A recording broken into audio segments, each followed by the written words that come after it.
I was halfway up a creaking extension ladder, balancing a bucket of tar, when she leaned out from the upstairs window and said the sentence that's echoed in my head ever since. Would you spend your life with me, even if I'm 55? I'm not kidding. She said it like a challenge, but her eyes gave her away. Soft, searching, like she hadn't said those words to anyone in a very long time. I blinked, caught off guard not by her age but by her honesty. It wasn't flirtation. It wasn't a joke. It was something far heavier disguised in lightness. I didn't answer her right then. I just went back to patching the leak near her chimney. But I remember my hands shook just a little more than usual. And if I'm being honest, I've never worked slower in my life. Before we jump back in, tell us where you're tuning in from. And if this story touches you, make sure you're subscribed. Because tomorrow, I've saved something extra special for you. Now, if you had asked me that morning what I expected from the day, I would have told you it'd be another regular roofing job. Basic tear-off, minor patching, and hopefully nothing structural. The woman had called a week prior, said she'd lived in the house almost 30 years, that her husband used to fix things but had moved on. I didn't ask what she meant by that. Could have been divorce, could have been death, could have been something else entirely. I've learned not to assume. I just asked for the address, confirmed the time, and showed up with my truck at 8:30 sharp, like I always do. The house was one of those modest ranch-style homes that sits low and wide, with wood siding that had seen better decades, and a driveway lined with potted plants someone clearly still cared about. It didn't scream for attention. It whispered for it.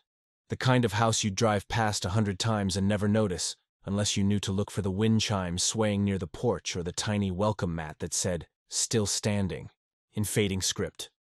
She answered the door like she had been waiting for me all morning, even though I was 2 minutes early. Her hair was pulled back in a messy knot, streaks of silver catching the morning sun, and she wore a faded gray hoodie with paint flecks on the sleeve. Her name was Carol. Her voice was steady, warm, but clipped, like she used to be the kind of woman who gave directions to 5 kids at once and was still getting used to the silence.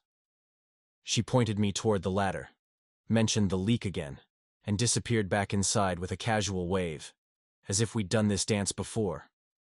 It was only after I'd climbed onto the roof and started poking around that I noticed little things, the patches that had been done by hand. Not bad, but not professional.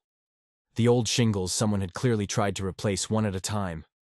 The faint smell of wood rot near the overhang. This was a roof held together more by effort than experience. Someone had been trying to keep the house alive, piece by piece, long after they should have asked for help. I've seen that kind of stubborn care before. It's not about pride, it's about preservation. When a place holds memory, you don't let it fall apart, even if you're the only one left to hold it up. That's when she spoke. Leaned out from that window, arms resting on the sill, eyes shaded by the glass. Would you spend your life with me, even if I'm 55? I'm not kidding. No lead-in, no warm-up. Just that, like she was cutting through years of waiting to say it. I glanced down, caught her gaze, and for a split second, the job didn't exist. The hammer in my hand felt like the wrong tool entirely. What do you use to repair something like that? A life unraveled at the edges, a woman daring the world to say yes before it looked the other way again. I didn't answer. Not because I didn't want to, but because I knew there was more to this than the question. That question had a story behind it. And as someone who's spent most of my life crawling into people's attics, under their sinks, across their rooftops, I've learned to listen for the stories between the words. So I finished the patch, packed up my gear, came back down the ladder, heart beating just a little harder. And when I knocked on the door to tell her I was done for the day, she opened it and asked me if I'd come back tomorrow, said there was more to fix than just the roof. I looked past her into the house, at the wallpaper curling at the corners, the dusty piano in the living room, the framed photo on the mantel that had been turned face down. And I nodded, because, even if I didn't know it yet, I could feel it. This wasn't going to be just another job. I came back the next morning with fewer tools and more curiosity. The job was mostly done, at least the part she had officially hired me for, but something in her voice when she asked me to return stuck with me. It wasn't transactional. It wasn't about needing more repairs. It felt like a thread had been pulled loose in her, and for the first time in a long while, she was letting someone tug on it without brushing them away. I told myself I was just being polite, just following up like I always do after a tricky patch job. But I knew better. I wanted to see her again, not because I expected anything, but because she had left a question dangling in the air that didn't sound rhetorical. Would you spend your life with me, even if I'm 55? Who says something like that unless they mean it, or unless they've been holding it in for so long that it finally broke loose? She greeted me at the door in a simple flannel shirt, sleeves rolled up, a paintbrush in one hand. Her eyes were softer that morning, like something had settled overnight. Maybe she thought I wouldn't come back. Maybe she hoped I would. Either way, when I stepped inside, she didn't offer small talk. She just motioned toward a hallway where the wallpaper had peeled halfway down the wall and said, "This place is falling apart, but I'm not ready to let it go yet." I followed her down the hall, taking in the details most people ignore. The scuffed floorboards, the light switch with chipped edges, the faint scent of lavender coming from a room that hadn't been opened in a while. These were the bones of a house that had been lived in. Not staged, not decorated for show. Lived in. She handed me a scraper and pointed to the wallpaper. "If you're going to stay," she said, "you might as well help peel back the past." I smiled at the choice of words. Whether she meant to or not, she had laid it out perfectly. That's exactly what this felt like, peeling back the past, one layer at a time. We worked in silence at first, not awkward, just comfortable. The kind of quiet that builds when two people are sharing a space without needing to fill it with noise. Occasionally I'd glance at her, and she'd be focused, steady, like this task was bigger than it appeared. And maybe it was. Maybe the wallpaper wasn't the only thing she was finally ready to strip away. After a while, she asked if I wanted coffee. I followed her into the kitchen, where an old coffee maker wheezed like it had run marathons. The walls were lined with faded photographs, family holidays, camping trips. One photo of a younger version of her, standing on a cliffside with wind in her hair and a man's arm around her waist. I didn't ask who he was. I didn't need to. There was a distance in her face as she moved through the kitchen, like she existed in two timelines at once.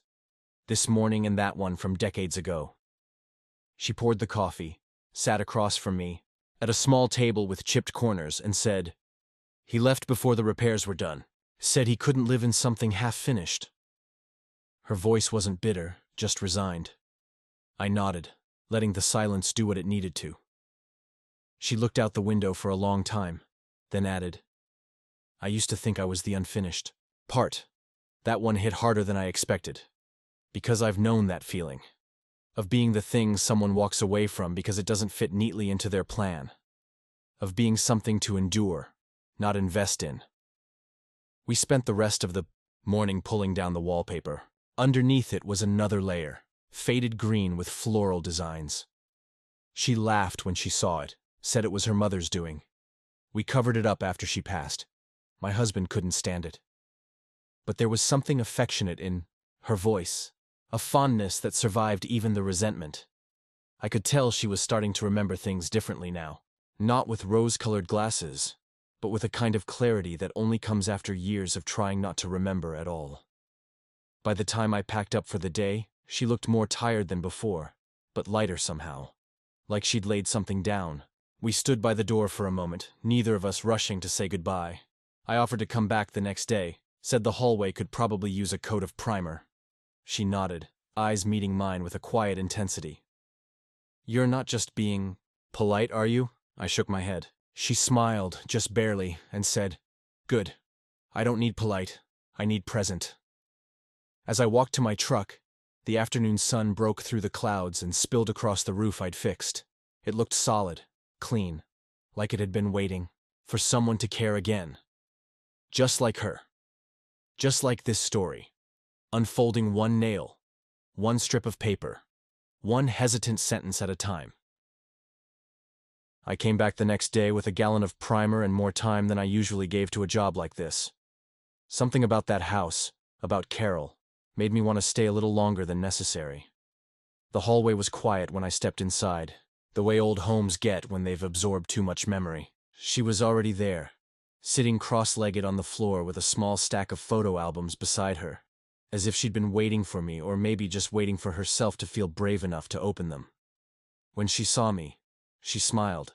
Not the polite kind, but the kind that carries a little relief with it. I nodded at the albums, and she said, "Figured if I'm peeling back walls, I might as well peel back everything else too." Then she stood up, wiped her hands on her jeans, and handed me a brush like we were teammates instead of two people who barely knew each other 3 days ago. The air was different that morning, lighter, but more fragile. As if we were standing inside a bubble that might burst if either of us said the wrong thing. So we didn't talk much at first. Just dipped our brushes, rolled paint across the bare walls, and listened to the soft hiss of bristles against plaster. Every now and then, she'd pause to glance at a photo in her lap. Sometimes she'd smile. Sometimes she'd shake her head slowly, like she couldn't believe how far she'd drifted from the version of herself in those pictures. She didn't explain who anyone was. She didn't need to.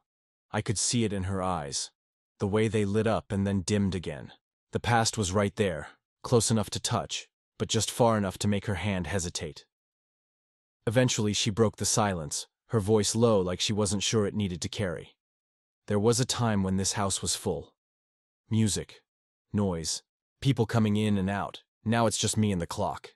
I didn't interrupt. She went on. "It's strange, you know. You build a life, you fill it with things and people, and then one day you wake up and realize all that's left is echoes." She didn't say it with sadness exactly, more like observation, as if she'd finally accepted something she'd spent years fighting. I looked around at the freshly primed wall, at the way the room already felt different just from that single coat of paint, and said, "Even echoes prove something once lived here."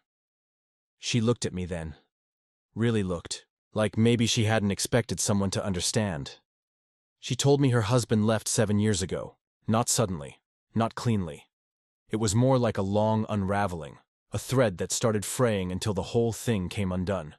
They had tried to patch things, much like the roof, but some things don't hold under pressure, even if the foundation seems solid. He had grown quiet, withdrawn. She had grown louder, more desperate for proof that she still mattered. Eventually, silence won. "He left the same week we bought a new dining table," she said. "Still had the tag on it. I ate dinner alone at that table for 5 years before I finally moved it to the garage." Her voice didn't shake, but her hands did, just slightly, as she dipped the brush again. We worked through the rest of the morning in that rhythm: paint, pause, memory. Each stroke across the wall felt like a kind of ceremony, like we were reclaiming the space from the past. At one point, she turned on the old radio in the kitchen, and soft jazz filtered into the hallway, the kind of music that wraps around you instead of pushing itself into the room. It made everything feel slower, but in the best way. I noticed how she moved differently now, with less of that braced tension in her shoulders. She wasn't pretending to be okay. She wasn't putting on anything. She was just showing up. Fully. And that made me want to show up too. When the last wall was done, she stepped back and tilted her head. "It's not perfect," she said, "but it's clean. It's a start." Then she asked if I was hungry. We sat on the back porch with sandwiches and sweet tea, watching the wind move through the trees like it had somewhere to be. The garden was overgrown but not wild, the kind of neglected that still held traces of intention. I could tell it had once been beautiful in the way that only something tended to with love can be. She caught me looking and said, "Used to be my pride and joy, but it got too quiet out here." I knew what she meant. Without someone to admire your effort, it's hard to keep putting it in. But I saw the way her eyes followed the curve of the fence, the way her fingers tapped the edge of her cup, and I knew the garden wasn't done yet. Not really. It was just waiting, like the rest of the house, for her to return to it. As the sun dipped behind the roofline I'd patched just 2 days before, I realized how much could shift in such a short time. This job had started as a simple repair, a task on a checklist. But now I was sitting beside a woman who had offered me something more than work. She'd offered me access to her home, to her past, to her silence. That kind of trust doesn't come wrapped in words. It comes in showing up the next day, and the one after that. Before I left, she asked if I could help her with something in the garage tomorrow. Said it was probably nothing serious, but she didn't want to lift anything heavy on her own. I told her I'd be there at 9. She smiled. Not wide, not forced. Just enough to let me know I was welcome. As I got into my truck, I glanced in the rearview mirror and caught one last glimpse of her standing in the doorway. Hair loose now, the porch light warming her silhouette like a soft frame. And for a moment, I felt something unexpected. Not attraction, not obligation. Something simpler. I felt seen. The next morning, I pulled up a few minutes early, like always. The sky was still a little fogged over, that soft kind of gray that makes everything feel like it's holding its breath. Her garage door was already cracked open, just enough to suggest she'd been out there for a while. I stepped inside and found her standing in the middle of what could only be described as a time capsule. Shelves stacked with paint cans, old, tools, holiday decorations wrapped in brittle plastic, and a half-covered exercise bike leaning against a workbench that looked like it hadn't been touched in a decade. It smelled like dust, wood, and old ambition. She looked up when she heard my footsteps and waved me over like we were picking up where we left off. Which, in a way, we were. "I can't get to the back corner," she said, pointing to a pile of boxes that had collapsed onto one another. "Something back there's leaking, I think." I followed her gesture, careful not to trip over a box labeled Xmas 2009, and crouched down. Sure enough, a slow, steady drip was falling from a rusted pipe above. Nothing catastrophic, but enough to make a mess over time. I told her I could patch it temporarily and come back with the right parts later. She nodded, but I noticed she wasn't really looking at the pipe. She was staring at one of the boxes that had split open. A photo album lay half exposed, along with what looked like handwritten letters tied together with a blue ribbon. "I haven't opened that in years," she said softly, like she was talking to herself more than to me. "Didn't even know it was in there." She bent down slowly, brushing off a thin layer of grime, and pulled the album into her lap. The ribbon slipped loose with barely any resistance. She didn't open it right away, just held it there for a moment. Then, as if deciding that resistance had gone on long enough, she flipped it open. I kept working while she read, not out of disinterest, but because some moments belong to the person experiencing them, not the one witnessing them. But I noticed her posture change, first rigid, then slouched. Her shoulders dipped forward slightly, like she was absorbing something heavy. She turned another page, then another. Eventually she spoke. "These were from when we first moved in. He used to write me notes. Every week. Said he wanted to remember what loving me looked like in case he ever forgot." Her voice cracked, but only slightly. I guess he did forget. Or maybe I changed too much to recognize. She didn't cry. She didn't need to. There's a kind of sadness that sits too deep for tears. It just lives there, like furniture that no longer matches the room but can't be thrown out. I finished the patch and walked over to her. She held the album out toward me, open to a page with a photo of her younger self sitting on the hood of an old red truck, bare feet, wide grin, eyes full of defiance and joy. "He took this one," she said. "Said he wanted to remember me like this." I looked at the photo, then back at her, and I could still see it. The same strength, the same fire. Maybe dimmer now, but still flickering. She asked if I thought people were capable of starting over, really starting over, not just rearranging what's left after the damage. I told her I thought it depended on whether they were still willing to risk being seen again. She nodded slowly, like that was an answer she'd needed for a long time. After we cleaned up the garage, she made us lunch, grilled cheese and tomato soup, simple and comforting. We ate on the porch again, watching squirrels race along the fence line like they had somewhere important to be. She told me about her son, Daniel, how he moved out at 21 and never really looked back, how he sends cards sometimes but not consistently. He has a family now, his own rhythms. I try not to resent it, but some days it's harder than others. I listened. Not because I had advice, but because sometimes presence is the only thing you can give that actually means something. Before I left, she handed me one of the letters from the ribbon stack. "Take this," she said. "No one else will ever read them. Might as well be someone who showed up." I took it, not out of curiosity, but out of respect. She trusted me with a piece of her life, and I wasn't going to treat that lightly. As I walked back to the truck, I slid the letter into my coat pocket, where it felt heavier than it should have, like it was still carrying the weight of the man who wrote it and the woman who still remembered what he used to sound like when he meant it. Driving home, I didn't turn on the radio. I let the silence fill the cab. Let it settle in the way her voice had when she asked about starting over. The road stretched out in front of me, familiar and open, but something in me knew it had shifted. This wasn't just another job. This was a story I had stepped into, one that wasn't finished yet, and part of me wondered if maybe, just maybe, it was starting to become mine too.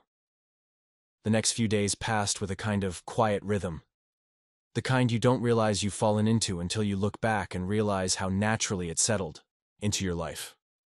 I started showing up each morning at 9 without even confirming.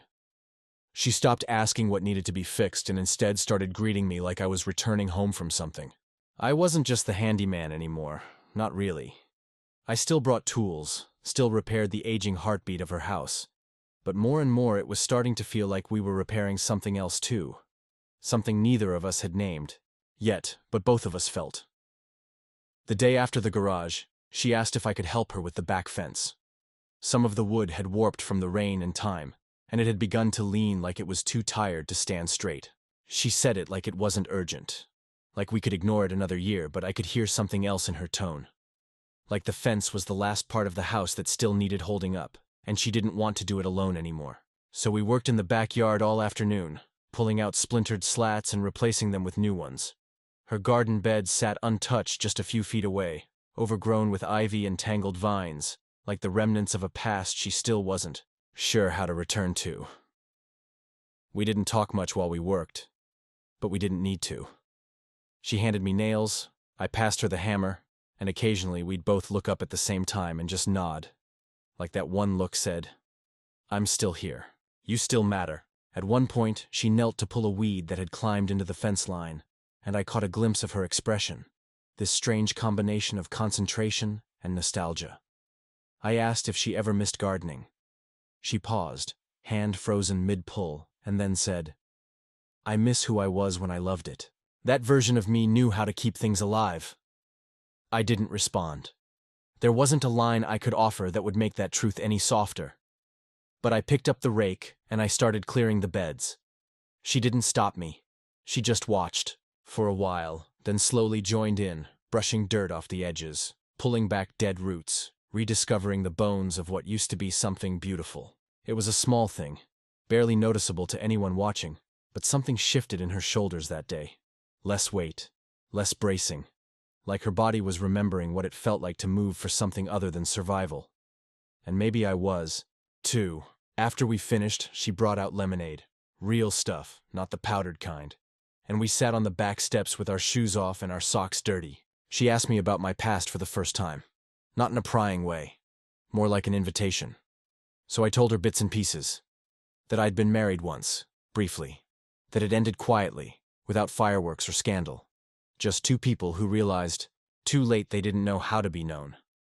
I told her I liked fixing things because they gave me the illusion that everything could be repaired with the right tools. She smiled at that. "And what about the things you can't fix?" she asked. I looked down at the dirt on my hands and said, "Sometimes you don't fix them.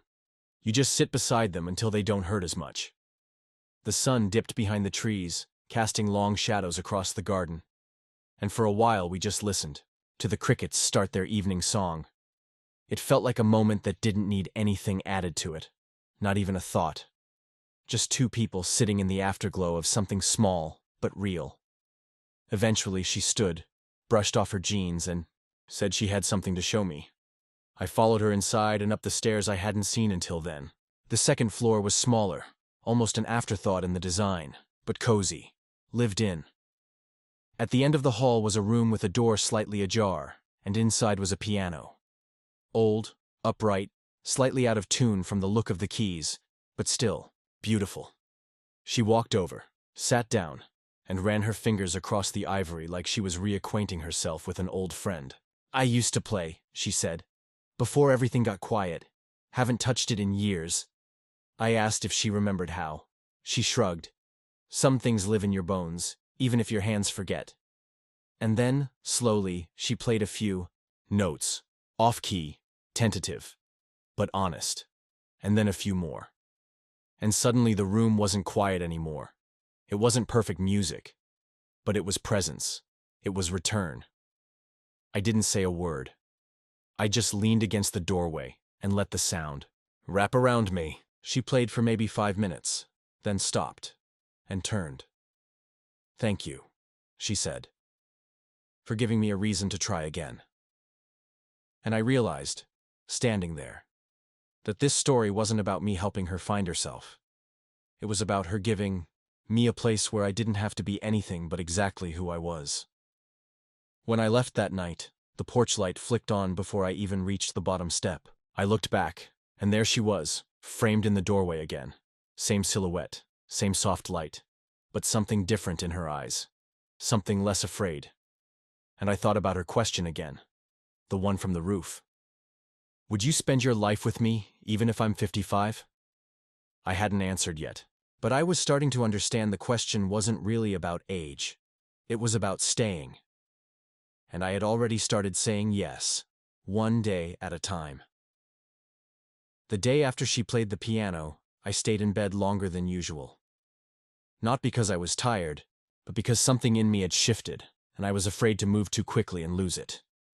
I kept thinking about her hands on those keys, uncertain, but brave. There was something sacred about the way she sat down without apology, played without preface, as if she didn't need perfection to give something meaning. That image stayed with me long after I left her house, long after the porch light clicked off and the road turned back to gravel beneath my tires. I'd seen hundreds of houses in my life, touched every inch of drywall, tile, and timber. But nothing had ever settled into my memory the way her silhouette had behind that piano. When I arrived that morning, she was in the kitchen, her back to me, humming. I didn't recognize the tune. It wasn't even really in tune, but it had rhythm. That mattered. It told me she'd brought something back to life inside herself. She turned around when I walked in and offered me a mug of coffee without saying a word. That was how we greeted each other now, not with small talk or formalities, but with shared presence. Like whatever this was, it didn't need a label. It just needed consistency. She gestured toward the living room. The floorboards were beginning to creak worse than usual, and she wanted to pull up the old carpet. I didn't argue. We moved the furniture together, piece by piece, in silence. That felt full, not empty. Beneath the faded rug was a hardwood floor that had seen better decades, but it was still solid, still redeemable. That's how I feel most days, she said, standing with her hands on her hips. Scratched up, faded, but still here. I looked down at the floor, then back at her and said, still worth the work. She didn't answer, but I caught the way her mouth tilted at the corners. We spent the better part of that day stripping back layers of worn carpet, revealing the bruised but beautiful planks beneath. Every nail pulled, every tug of fabric felt like uncovering history. At one point we found an old toy car wedged under a floorboard. She picked it up and held it for a moment, then said, Daniel's. He used to race them across the kitchen tiles while I cooked.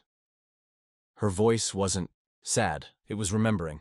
And remembering, when done without bitterness, has a way of softening even the hardest stories.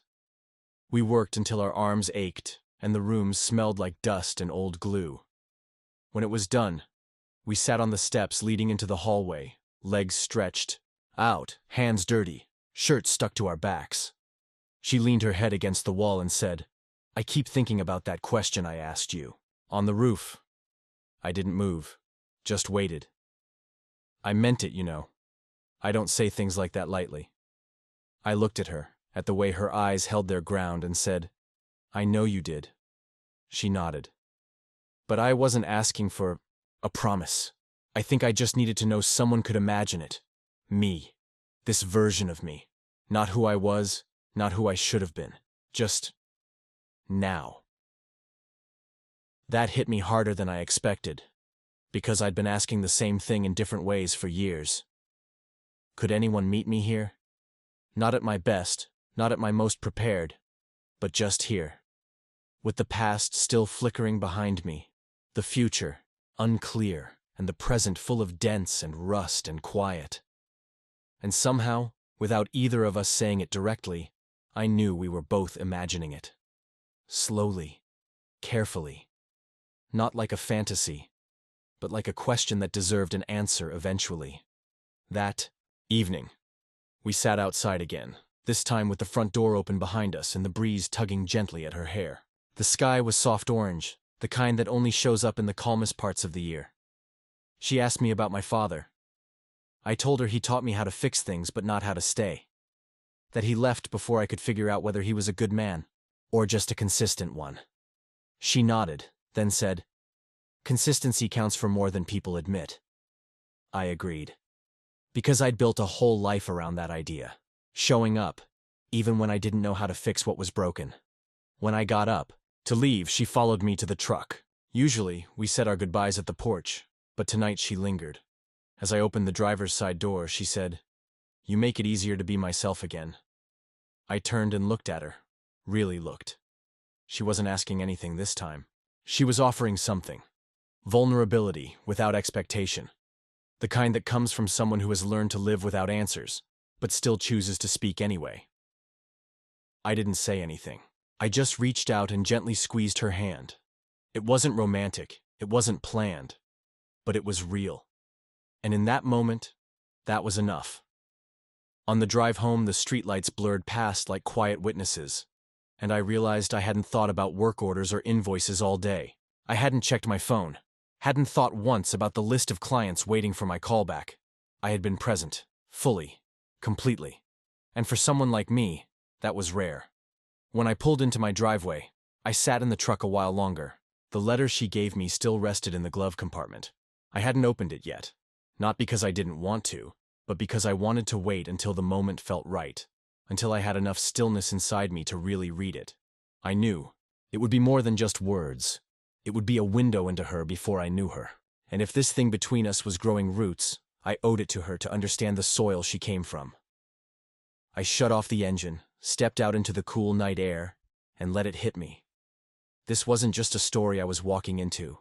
It was a life, hers. And slowly, maybe, mine too. The next morning, I sat on the edge of my bed staring at the letter. The one she had given me days ago, tied in ribbon, kept in a box buried beneath years of dust and silence.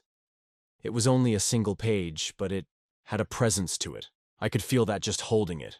Like it had been waiting to be read not by anyone, but by someone specific. Someone willing to sit still long enough to feel what was between the lines.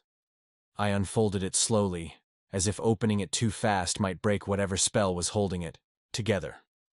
The handwriting was elegant but tired, sloping slightly like it had been written late at night, when the words flowed easier but the heart hurt a little more. The date in the top right corner read, October 9th, 2006. Carol. If you're reading this again, then I've either said too much or not enough. I don't know how to talk to you anymore without feeling like I'm repeating apologies. And you deserve more than that. You deserve someone who sees you fully, not just someone who needs you. I've loved you since we were too young to know what that meant. And now we're older, and I'm afraid I've forgotten how to show it the right way. I don't want to leave. I just don't know how to stay in a house where the silence is louder than the arguments. Maybe you'll read this and be angry. Maybe you'll never read it at all. But I needed to write it. Because even if I can't find the words when I'm in the room with you, I wanted them to exist somewhere. I still love you. I just don't know how to be the man you remember. M. I read it twice. Then again. It didn't explain everything. It didn't make anything okay. But it made her pain make sense. That kind of letter doesn't get written in the middle of a storm. It gets written after the wind has already stripped the leaves off everything, when all that's left is exposed. It wasn't cruel. It wasn't even cowardly. It was just broken honesty. Quiet, tired, unfinished. And somehow it made me feel closer to her, not further away. Because now I knew what she had survived. What she'd rebuilt herself from. When I arrived at her house later that morning, I didn't mention the letter. She didn't ask if I read it. That was the unspoken deal between us. When something mattered too much to say out loud, we let the silence do the talking. She was in the garden when I pulled up, her sleeves rolled to her elbows, hands already buried in soil. The beds had been cleared, the weeds removed, and a few new seedlings lined up on the grass in mismatched plastic trays. She looked up when I stepped out of the truck and said, "Thought today might be good for digging." I smiled. It was the first time I'd seen her initiate something that wasn't about fixing, but planting, starting over. We worked side by side for hours, barely speaking. The sun rose higher, and sweat beaded on our foreheads. Dirt got under our nails, and small blisters began to form at the base of my thumbs. But we kept going, row by row, seed by seed. There was something healing about it, something ancient. Like tending to something outside ourselves allowed us to tend to the ache within without naming it. She told me about her mother's garden, how she used to wake up before sunrise, just to water it, talk to it, sit with it. She always said plants grow better when they're seen, she said. And then she looked at me, not like she was remembering, but like she was seeing me for the first time in that moment. Really seeing. We sat on the edge of the garden bed when we finished, wiping our hands on towels and sipping cold water from glass jars. Her breathing was slower. She looked tired, but satisfied. The kind of tired you earn. "I used to think the hardest part was being left," she said after a long pause. "But I think the real pain is realizing someone stayed long enough to know you deeply, and still chose to go." I didn't have an answer. She wasn't looking, for one. She just needed someone to hear the echo that had been bouncing inside her for years. So I listened. I let the truth of it settle between us like warm soil. Later, she invited me in for dinner. Nothing fancy. Baked chicken, roasted vegetables, a pie she confessed had been frozen for a while. We ate in the dining room for the first time since I'd known her. The table she once said had been too big for one now felt just right for two.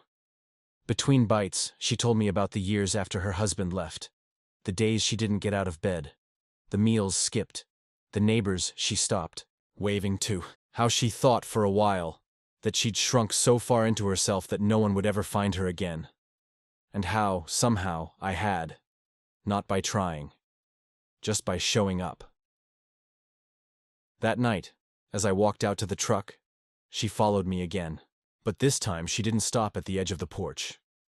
She walked right up to me, placed her hand gently on my arm and said, "I'm not asking for forever. I'm just asking you not to disappear while I'm still learning how to live again." I didn't say anything. I just nodded. And I stayed there an extra moment, letting her hand rest there like a quiet vow neither of us needed to put into words. When I drove away, I didn't feel the usual pull to leave the day behind. I carried it with me. The garden, the silence, the pie, her hand, that sentence, that deep, quiet ache of a woman who wasn't asking for a rescue, just for someone to stay while she found her own way back. I didn't have any jobs scheduled the next day, but I still found myself pulling into her driveway just after 9. I hadn't told her I was coming. She hadn't asked, but that unspoken rhythm we'd fallen into was beginning to feel less like coincidence and more like ritual. Some things in life don't need planning. They just need presence. When I stepped out of the truck, the front door was open. Not wide, just a few inches, like a silent invitation. I knocked anyway, out of habit, out of respect. She called out from the kitchen for me to come in, and when I did, I found her standing over a batch of rising dough, her hands dusted with flour, a smudge on her cheek that she didn't seem to notice. She looked more alive than I'd ever seen. Her, not younger, not different, just more here. She smiled without surprise and motioned toward the sink, where a pile of herbs waited to be rinsed. "Basil, rosemary, and regret," she said with a half-laugh. "But only 2 of them smell good." I took the herbs without saying anything, rinsed them in silence, and the kitchen filled with that soft, sharp scent of things that grow when nurtured. She was baking bread for the first time in years, she told me. Thought I'd try making the house smell like something again, not just dust and memory. I nodded, understanding exactly what she meant. Smell has a way of anchoring us of tying us back to moments when things felt safe. Sometimes it's not the act that matters, but the aroma it leaves behind. We spent the morning in that small kitchen like we were building something invisible, kneading dough, chopping vegetables, wiping counters, and moving around each other without bumping into the past. There was no music playing, but it felt like there was a song beneath everything we did, a rhythm we'd stumbled into that didn't need a melody to be meaningful. She talked more than usual that morning, about her father, who taught her how to cook before he passed, about her childhood summers spent on a farm in Tennessee, about how she used to think 50 was the end of the road, and how funny it was to realize she was only just beginning to ask the right questions now. At one point, I sat down while she stirred something on the stove.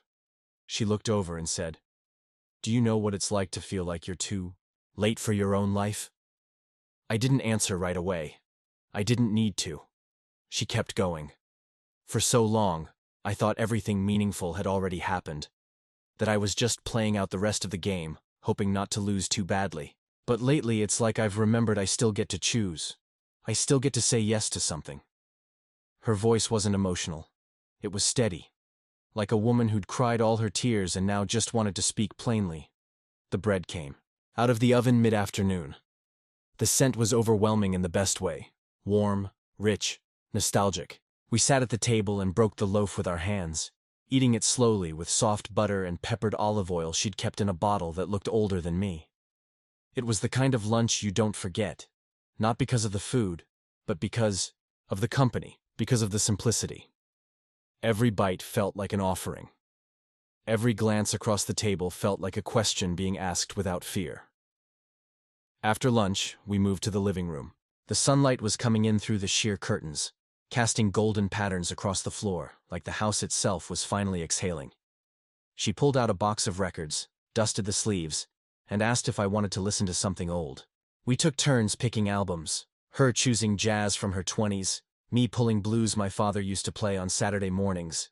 We didn't speak much, just sat there, two people in a room full of fading sound and rising awareness. At one point, she got up and reached for my hand.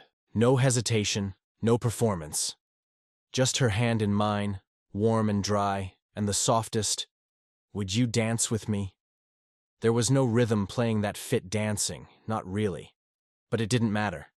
We moved slowly, awkwardly at first, then with a kind of grace that only comes from letting go of how things are supposed to feel. I hadn't danced in years.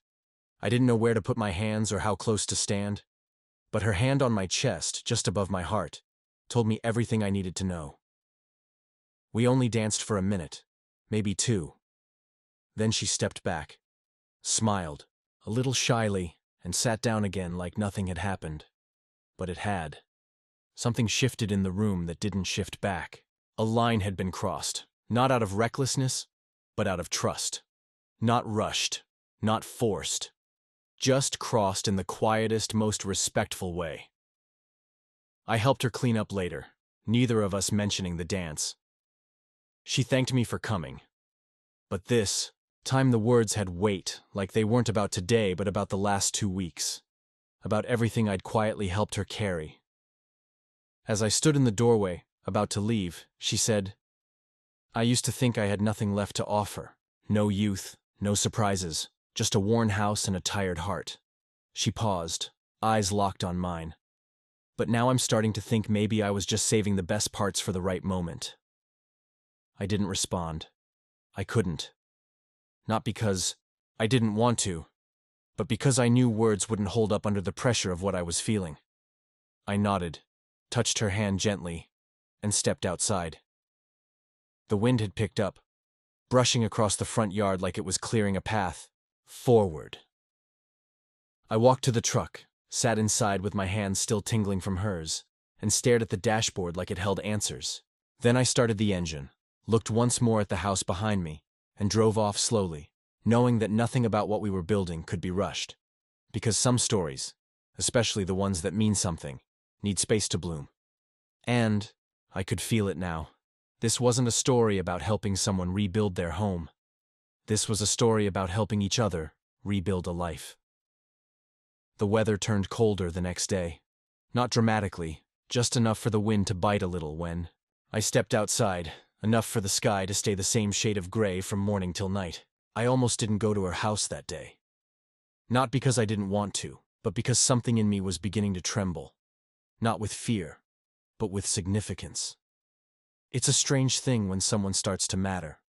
You feel it before you understand it.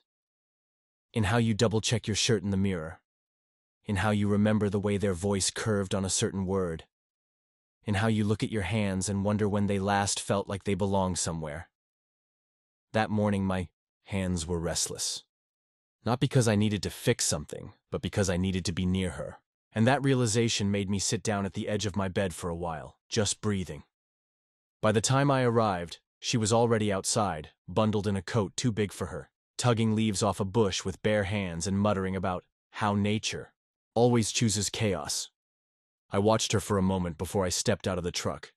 She hadn't seen me yet, and for that moment, I got to watch her unfiltered, soft, focused, entirely unaware of being watched. There was something oddly beautiful about it. Something vulnerable. Like seeing a page from someone's journal by accident and feeling guilty for how much it moved you. I didn't want to interrupt, but I also didn't want to stay hidden. So I called out her name. She turned, her face lighting up, not wide, not dramatic, but in that subtle way where the corners of the eyes shift before the mouth does. "Didn't think you'd show today," she said. "Cold keeps most people away." I told her cold never bothered me, and it was true. But what I didn't say was that nothing short of a snowstorm would have kept me from being there. I helped her finish pruning the bush.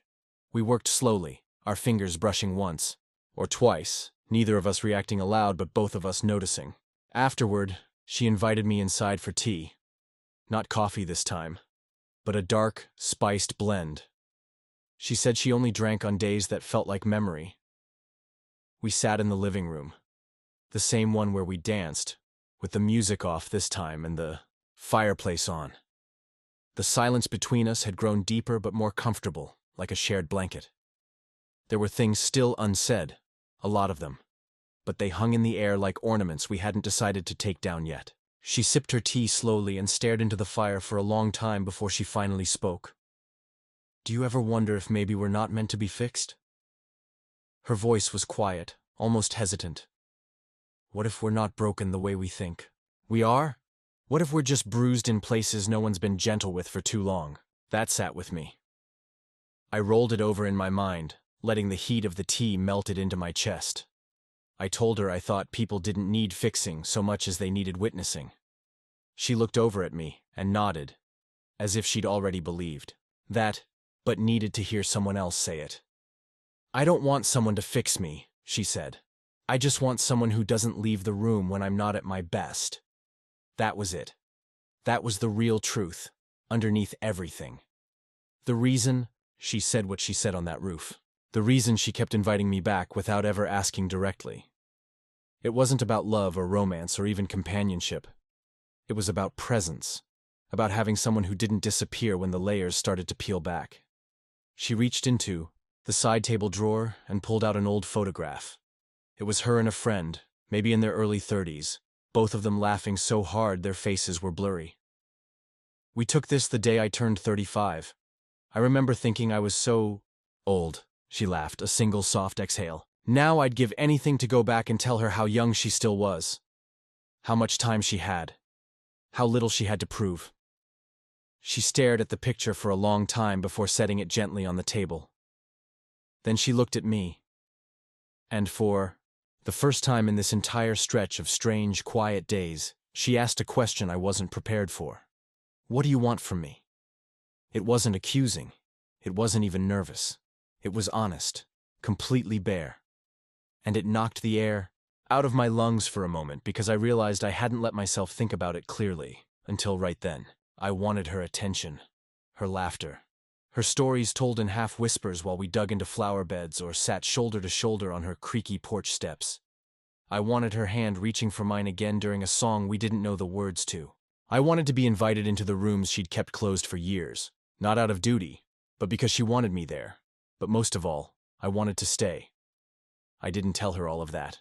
Not yet. I just said, "I want what we're already doing. This. You. As you are." And I meant it. She didn't smile. She didn't flinch. She just looked at me a second longer, then reached out and touched my knee gently. Not a flirtatious gesture, not dramatic, just grounding, like she needed to know I was really there. The tea went cold after that. The fire burned low. And still, we stayed in that room for hours, not speaking much, not moving more than we needed to. When I finally stood to leave, she walked me to the door and stood in the frame again, like always. But this time, she stepped forward, closed the space between us, lifted her hand to my face, and held it there for a moment, thumb just grazing my jaw. Then she whispered, "You make me want to stop preparing for the worst." I didn't sleep much that night.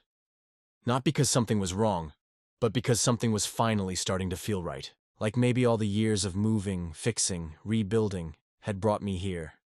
Not to complete someone else, but to find someone whose rhythm matched mine in all the quiet places. This was no longer about repairs. Not the house. Not her. Not me. This was about staying and becoming together. I spent most of the morning thinking about what she'd said the night before. You make me want to stop preparing for the worst. It wasn't dramatic, and she hadn't said it like a confession. She'd said it like an exhale, like something she hadn't realized was sitting on her chest until it finally left her mouth. And I hadn't known how much I needed to hear it until I did. Because so much of my life had been shaped by quiet exits, people leaving without doors slamming, people fading, not fighting. There's a particular kind of grief that comes from being the person people don't fight for. And so you build routines, you show up, you make yourself useful. You keep your hands busy because if your hands are busy, maybe your heart won't feel so obvious. But her words made everything obvious again, not in a painful way, in a grounding way. When I showed up that day, I brought her new garden gloves. I didn't make a big deal out of it, just placed them on the porch table next to the empty mugs we'd left there the evening before. She came out a few minutes later, wiping her hands on a towel, her hair pulled back in that same easy knot she wore when she was focused. She looked at the gloves, then at me, then picked them up slowly like they were a gift far more significant than I intended. "Thank you," she said. And her voice had that same quiet tremble I'd heard the first day on the roof when she asked the question that started all of this. I shrugged, said something about the old pair being too worn, but we both knew it wasn't about gloves. We spent the morning clearing out the shed, not because it needed it urgently, but because she said it was time. "I've avoided this thing for a decade," she admitted. "Feels like every time I open the door I hear echoes I'm not ready for." So we opened it together. The door groaned like it hadn't been used in years, and the inside smelled like rust, mildew, and lost time. Shelves stacked with boxes labeled in thick black marker, old tools, broken furniture, a cracked fish bowl, and in the corner, leaning against the wall, an old walker. She paused when she saw it, just stood there, arms crossed like she wasn't looking at the walker but at a version of her future she'd once prepared for too early. "That was for my husband," she said eventually. "After the accident. He never used it. Said it made him feel like he'd already died." There was no bitterness in her voice, just memory. The kind that doesn't sting anymore but still leaves a mark.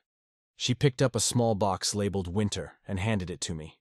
"Coats and gloves," she explained. "Some of them from before we had the money to afford new ones." We carried the boxes out one at a time, sorting them into piles. Keep, toss, donate. It wasn't just a shed we were clearing. It was a life. And I could tell by the way her hands hesitated over certain items that this wasn't a task she could have done alone. Not physically, and definitely not emotionally. At one point, I found a small wooden sign tucked in the back, behind a crate of old gardening tools. It was hand-painted, chipped on the edges, but still legible. It read, "Still worth loving." I held it up. She saw it, and let out a breath that was half laugh, half sob. "That was from a retreat I went to once," she said, "right after he left. One of those find yourself again weekends. I thought it was cheesy at the time."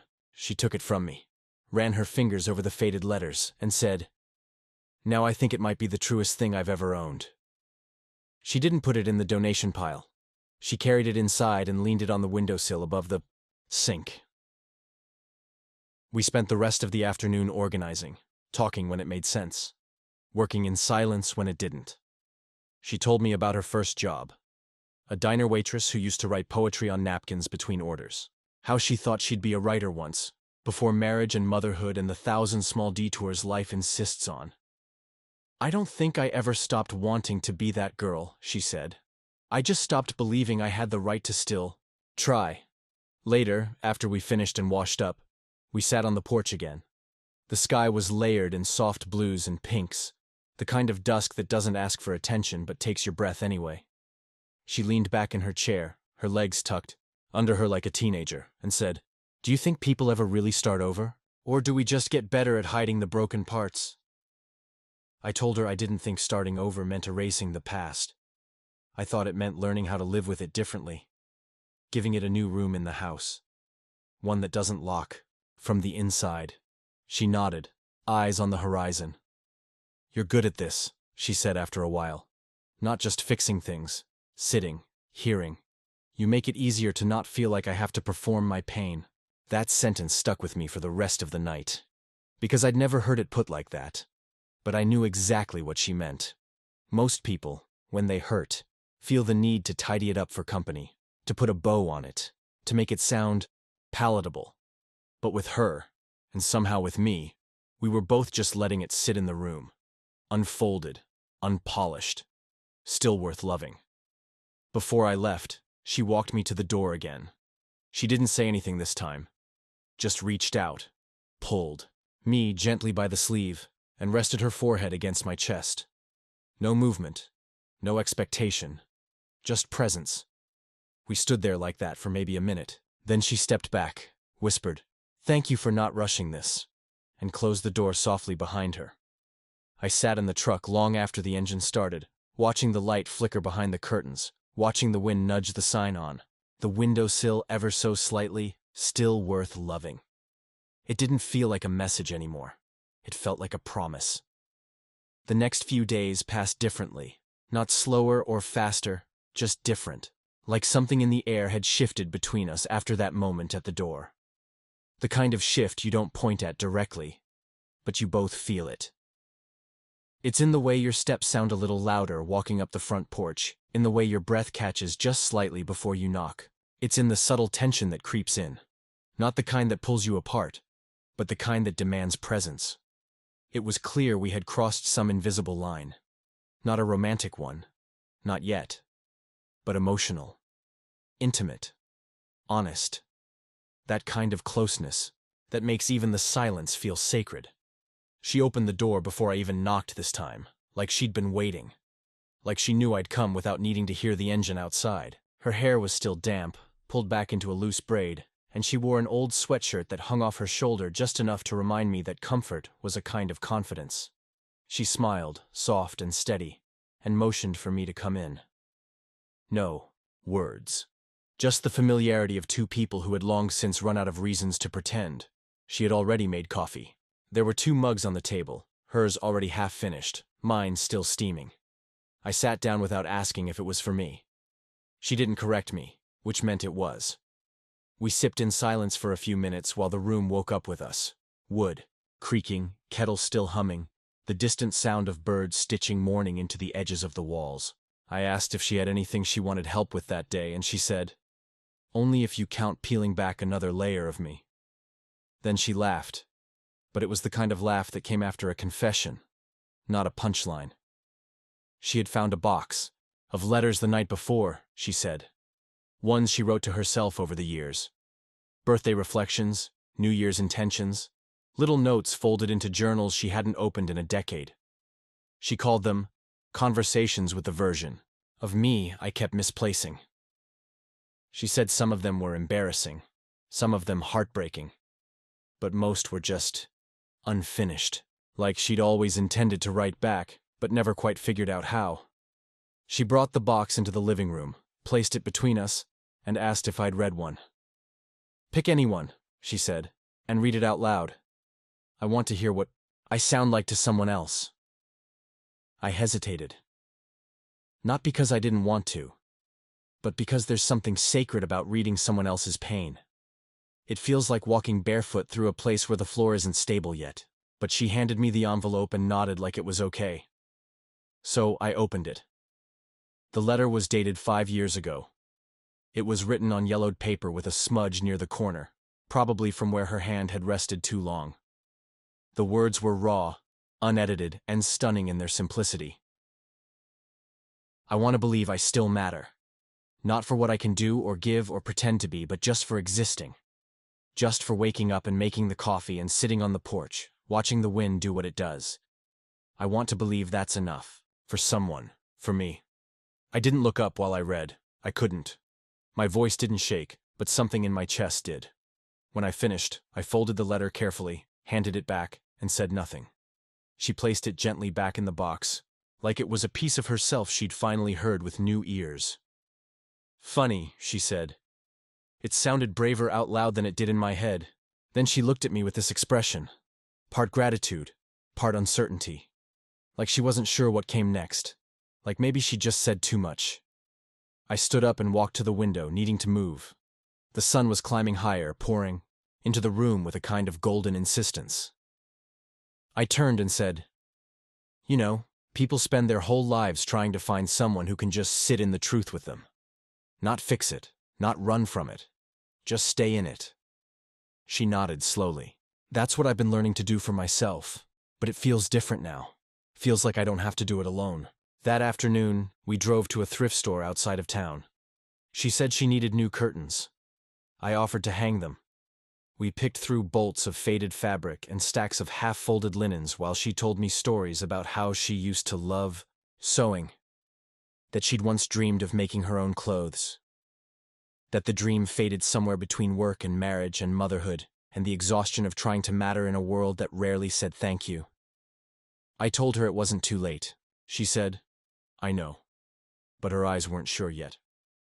Back at the house, I hung the curtains while she cleaned out the drawer that had been collecting receipts since the Bush administration. At one point, she paused, looked up at me balancing on the stepladder, and said, "Do you know what I wish more than anything?" I asked what. "I wish I had stopped waiting for people to tell me I was lovable and just believed it myself." That one stayed in the air long after she said it. When I climbed down and stepped back to admire the curtains. Light blue, soft, fabric, the kind that breathes with the wind. She stepped next to me and whispered, "It's amazing how different a room feels with just a little change." I turned toward her, and for a second we stood close. Not too close, but close enough that I could see the small lines at the edge of her eyes. Lines earned, not regretted. Lines that told a better story than any wrinkle-free version of her ever could. I didn't touch her. I didn't lean in. I just stood there and let the moment speak for itself. And that was enough. More than enough. When I left that evening, she didn't walk me to the door. I think she knew we didn't need that ceremony anymore. I think she understood that some doors stay open, even when they close. And for the first time in a long time, I didn't look back as I drove away. Not because I didn't want to, but because I knew I'd be coming back. The next time I came over, it wasn't to fix anything. There was no task waiting, no tool belt required, no leaky faucet or crooked shelf to mend. She hadn't called and I hadn't asked. I just came. Out of habit, maybe, or need, or something in between the two. By now it had become something unspoken between us. My arrival. She always seemed to be expecting me without ever saying so. That day when I pulled up, she was on the porch, sitting with a book in her lap she clearly wasn't reading. Her glasses were perched low on her nose, her legs tucked up beneath her, and her hair down for once. Not styled, not brushed into submission, just left to fall the way it wanted to. It made her look 10 years younger, and maybe even braver. She waved without lifting her arm, just a small movement of the fingers, as if to say, "Yes, I'm glad. You're here, but I already knew you'd come." I walked up the steps and sat in the chair next to her, and we both watched the world for a while, like it was something we shared custody of. The wind moved through the trees in soft little waves, bending the branches just enough to keep your attention. Somewhere a few houses over, someone was mowing their lawn, the buzz of the blade cutting faintly through the quiet like background noise in a film. For a long time we didn't speak. But it wasn't silence that needed filling. It was the kind that came from people who knew how to breathe in the same rhythm. Eventually she closed the book she wasn't reading and turned to me. She looked tired in that specific way that comes from thinking too hard for too long. She said she'd had a dream the night before. One of those dreams that lingers in the corners of your mind all morning, even after you've poured the coffee and opened the windows. In the dream, she said, she was young again, maybe 30, and walking through a field with someone beside her. She didn't know who. The face kept changing, but the hand in hers stayed the same. Firm, warm, steady. It felt like safety, she said, her voice a little quieter than usual. And then I woke up, and I was just me again. Just 55 and sitting in an old house with too much space and too many memories. I didn't know what to say. I wanted to tell her she wasn't, just anything, that she was becoming something more every day. But I didn't say it, because it would have sounded like a line, and everything between us had become too sacred to cheapen with clichés. So I just reached over and gently covered her hand with mine. Not as a gesture, not as a move. Just a reminder. You're not alone. I'm here. We sat like that until the sun had shifted far enough to cast our chairs into shadow. Then she stood, stretched, and asked if I'd help her move some books upstairs. Said she was thinking about turning the guest room into a kind of writing nook. I don't know if I'll ever actually write anything, she admitted. But I missed the part of me that thought she could. I told her we'd make the space anyway. Sometimes you don't build something because of certainty. Sometimes you build it to see what might grow in its shadow. We spent the rest of the day stacking books, dusting shelves, and rearranging furniture that hadn't been touched in years. I noticed how careful she was with each book. Like every one of them had a memory attached, a past life. She handled them the way some people handle photo albums, with reverence. She told me stories about a few. One she read the week her son was born. Another she took on a road trip with her sister just before they stopped speaking. Every title had meaning. Every dog-eared page a moment she had once wanted to hold on to. As we finished, she stood in the doorway and looked into the room like it was the first time she was seeing it. I think I like this version better, she said. Less about accommodating others. More about remembering who I used to be when no one was watching. That struck something in me. Because how many of us spend years molding ourselves into what other people need, only to forget what it felt like to be alone in a room, honest and untouched. Later that evening, we sat on the floor of her living room, too tired to stand, sharing leftover pasta and half a bottle of wine she'd been saving for a real occasion. She said maybe today counted. I agreed. We talked about the things we didn't do, the dreams we let go of too soon, the things we told ourselves we'd circle back to once the timing was right, and how the timing never is. We laughed about it, but it wasn't bitter laughter, just two people acknowledging the strange math of time and regret. When it was dark, I helped her wash the dishes, and she stood close beside me, so close our shoulders kept brushing. I didn't move away. She didn't either. And when the last plate was dry and the water drained, we both stood there for a moment longer than we needed to. I looked over and she met my eyes, and there was this quiet question hanging in the air. A question without words. Not, what are we? Not, what happens next? Just, is this real? And without saying anything, we both answered it the same way, by not looking away. As I walked to the door, she followed again. Not with expectation, just with instinct. This had become our rhythm now. I reached for the handle, and she reached for my sleeve, not to stop me, just to anchor herself. She said, "You know I still don't have the answer, right? To whether I'm ready for someone to stay." I said, "That's okay. I'm not going anywhere." And I meant it, every word. That night I sat in the truck longer than usual, not because I needed to process, but because I didn't want to rush what I was feeling. There's something rare about recognizing yourself in someone else's becoming, watching them reassemble the parts of themselves they thought they'd left behind forever, and realizing you're doing the same. This wasn't a love story. Not yet. Maybe not ever in the traditional sense. This was something quieter, slower, deeper, a rebuilding, a remembering, and I was honored to witness it. The next week brought rain, not the kind that crashes down with drama and thunder, but the kind that lingers for days. Soft, steady, like the world had decided to cry without fanfare. The kind of rain that makes everything feel slower, more tender. I thought about calling her before heading over, but I didn't. I knew she'd be home, and more than that, I knew she'd be expecting me.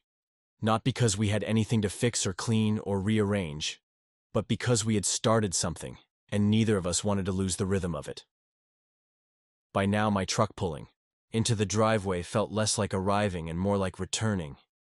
She opened the door wearing a cardigan too big for her frame and a pair of worn socks that slid slightly on the hardwood. The house smelled like cinnamon and something faintly citrus. There was a record playing quietly in the other room, an old jazz album, scratchy in places, but comforting. She didn't greet me with words. She just stepped aside, let me in, and handed me a towel without asking if I needed one. I took off my boots and followed her into the living room, where she'd set out 2 mugs of tea and a plate of shortbread, cookies that looked slightly burned at the edges. "I forgot to check the timer," she said, sitting cross-legged on the couch like a teenager hiding from homework. I told her they looked perfect and meant it. We sat in silence for a while, the sound of the rain tapping against the windows filling in the space between us. There was something about the quiet that day that felt different. Not heavy, not strained, just thick with meaning. Like we both knew something was shifting, but neither of us wanted to force it forward. After a while, she stood and pulled a blanket from the back of the couch, tossing one side toward me before curling up on the other. Her foot brushed against mine beneath the blanket.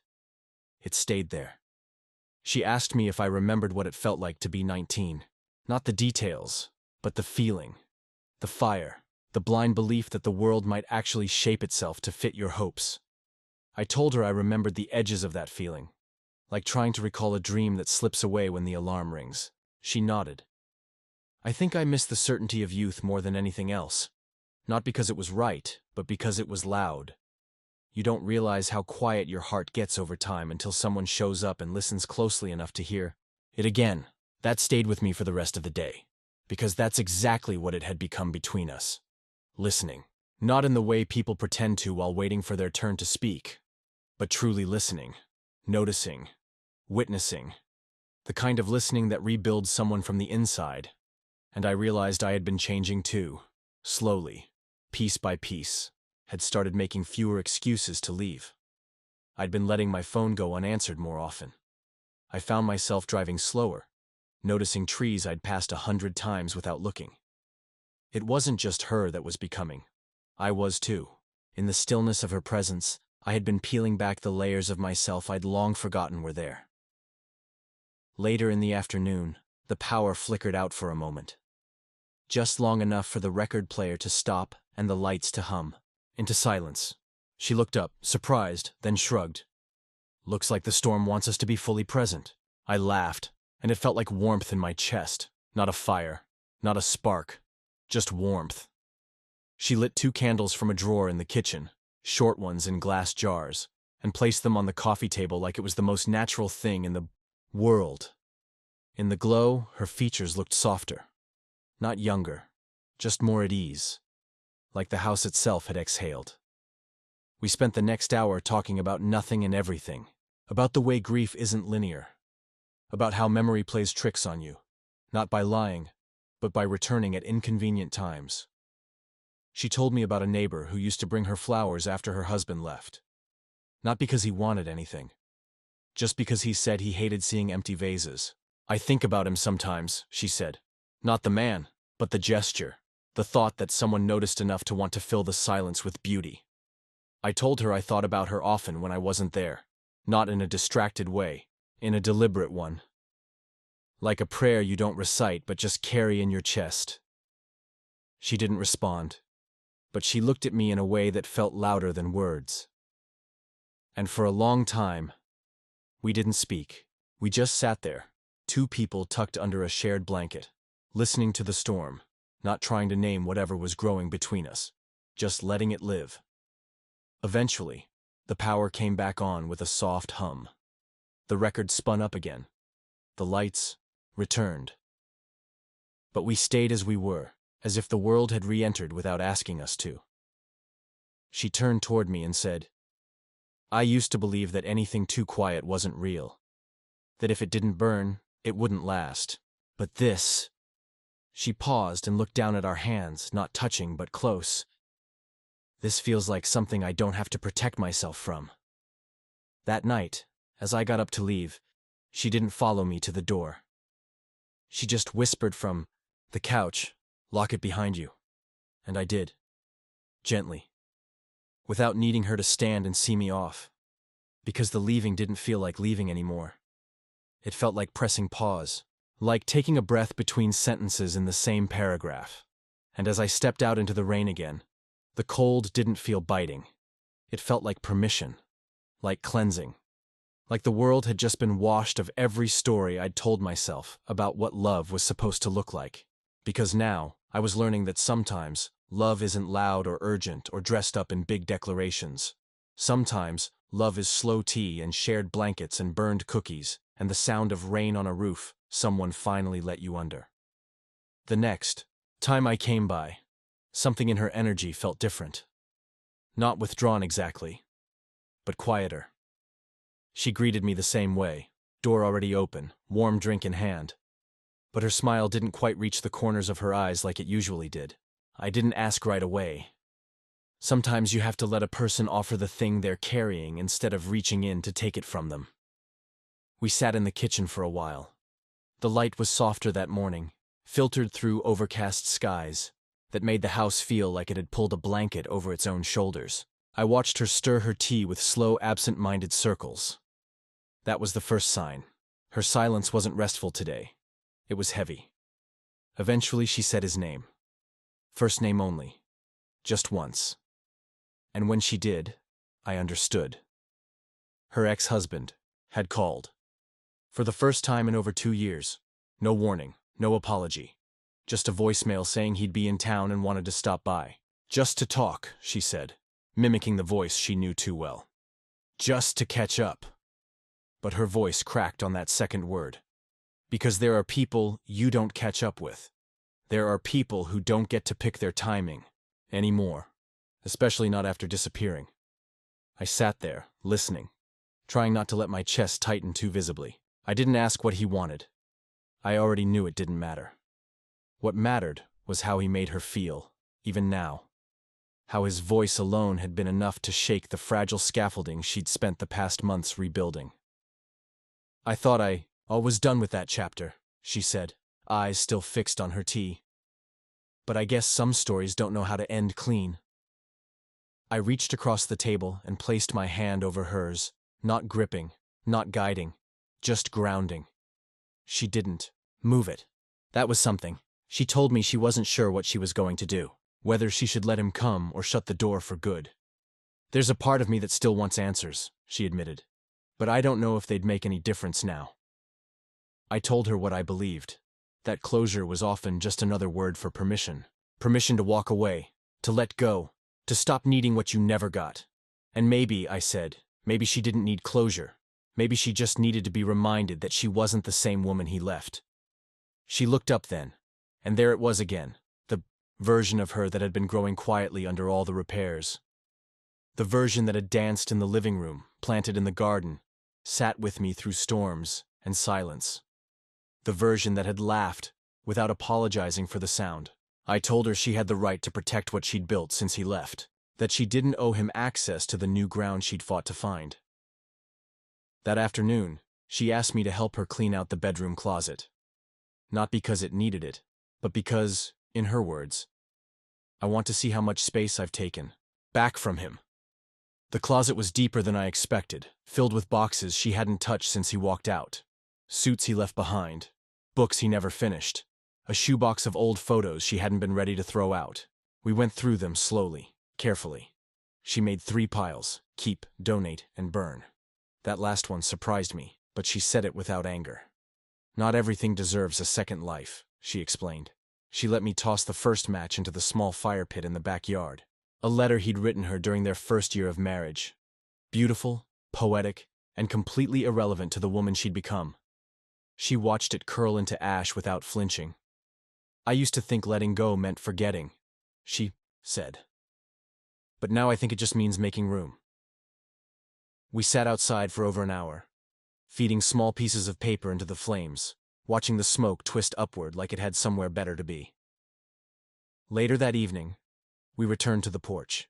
The air smelled like cedar and old smoke, and for the first time in a while, she looked lighter. Not because she had made a decision, but because she'd taken back a piece of her power. She looked over at me and said, "If he does show up, I'll be ready. Not for him, for me." I told her that readiness wasn't about armor, it was about clarity, and from where I was sitting, she had never looked clearer. She asked me to stay for dinner again. This time we made it together. Pasta from scratch, which neither of us had done in years. We laughed at our mistakes, at the flour in our hair, at the sauce that almost burned when we forgot to stir it. And it felt good. It felt alive. When we sat down to eat, she raised her glass and said, "To starting new chapters without asking the old ones for permission." I clinked my glass against hers and said, "To not needing permission at all." After dinner, we sat on the floor again, music playing softly in the background, the room dim and warm. She leaned against me, her head on my shoulder, and for a long while, we just listened. To the music, to the house, to each other. I could feel the rhythm of her breathing start to match mine. And it felt like we were syncing in some invisible way, two clocks that had been ticking separately now, learning how to share time. When I got up to leave, she walked me to the door but didn't open it. She stood between me and the outside world, like she was still deciding something. Then she reached up and touched the side of my face, just for a second, her thumb tracing a small line along my cheekbone. "Thank you," she whispered. "Not for staying, but for not expecting anything for it." I didn't answer. I didn't need to. And as I stepped outside, the sky opened up again. Not with rain this time, but with stars. So many it didn't feel real. I stood there for a minute, just breathing. Just existing in the calm she had given back to me. The past might still be knocking, but the present was wide open. And I knew exactly where I wanted to be. She didn't. Call the next morning. I didn't go over. Not out of distance, but out of respect. We both knew what day it was, the one he said he might come. The one she hadn't confirmed or denied. The one we'd been quietly preparing for without naming it. I spent most of the day waiting without waiting, checking the clock for no reason, scrolling my phone with no interest, walking outside just to listen to something real. The world moved, but I didn't. It wasn't until late afternoon that my phone lit up with a message, just one line. "He came." I didn't reply. I waited. Sometimes people don't need words. Sometimes they just need to be heard without sound. She messaged again a few minutes later. I asked him to leave. That was it. No punctuation, no story, no breakdown, just fact. I stared at the screen for a long time, and then I just typed, "Do you want company?" She replied with 2 words, always, "Porch." That was all I needed. When I pulled up, she was already sitting there. Same chair, same blanket, a cup of something steaming in her hands. She didn't stand when I approached. She didn't smile. But when I sat down beside her, she exhaled like my presence had shifted the weight of the day. For a while, we didn't speak. The sun was beginning to set, casting that golden, melting kind of light across the tops of the trees. The kind of light that makes things look softer than they really are. She took a slow sip of her drink, then placed the mug on the side table and folded her hands in her lap like she was preparing to tell a story. "He looked older," she said finally. Not just in his face, in his eyes, like he'd aged in someplace deeper than time. She paused. "But so have I." That hit different, not because it was sad, but because it was proud. She wasn't saying it like someone bitter about what had been lost. She was saying it like someone who finally understood the worth of what she'd gained in the aftermath. He didn't come to apologize. she continued. At least not directly. He just talked, asked about the house, the garden, told me about his new place, his job. The same kind of surface-level kindness that used to pass for intimacy when we were younger. And I listened, because that's what I do. But at some point, I realized something. I didn't owe him anything. Not my attention. Not my forgiveness. Not my presence. She looked over at me then, and her eyes didn't flinch. He didn't see me. Not really. He saw who I used to be. And he missed her. But I'm not her anymore. I nodded slowly, letting the words settle. Because what she had done took a different kind of strength than most people talk about. Not the kind that raises its voice or slams a door. The kind that stands calmly in front of a ghost and says, "You don't live here anymore." She told me she asked him to leave after 10 minutes. Told him she didn't want to rehash anything. Didn't want to offer him closure. Just so he could sleep better. I didn't say it out of anger, she clarified. I said it because I finally knew the difference between being kind and being self-sacrificing. I've confused the two for most of my life. I asked how she felt now. She looked up at the sky like the answer might be hiding in the branches. Lighter, she said. Like I finally unpacked the last suitcase I didn't know I was still carrying. Then she looked at me, and her voice dropped into something almost whispered. And now I'm scared. That surprised me. Not because fear wasn't valid, but because she had never admitted it out loud. Not once in all our conversations. I asked her why. She turned her palms upward and said, "Because now it's just me. Not the version I was rebuilding for someone else. Not the version I was trying to protect. Just me. And I'm scared of what I'll do with all this space I've cleared." I didn't speak right away. I just reached over and placed my hand over hers. She didn't pull away. She didn't tighten her grip either. She just let it rest there. Present. Real. Steady. "I think you already know what to do with it," I said finally. "You've been doing it for weeks. Planting, playing music, sitting in silence, making space for laughter, for new stories. That's not fear. That's the beginning of freedom." She turned her head slightly, studied my face like she was trying to memorize something. Then she smiled. Not wide, not dramatic, just real. And in that moment, I knew something had shifted again. Not in her, in us. We went inside shortly after, made a simple dinner, watched a movie without really watching it. The kind of evening that doesn't beg for attention but becomes a memory anyway. When it was time for me to leave, she walked me to the door. No hesitation this time.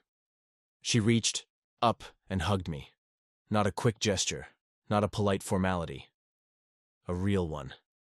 The kind where two people aren't trying to hold each other, but to stay grounded in something they're both still discovering. When she pulled away, her eyes lingered.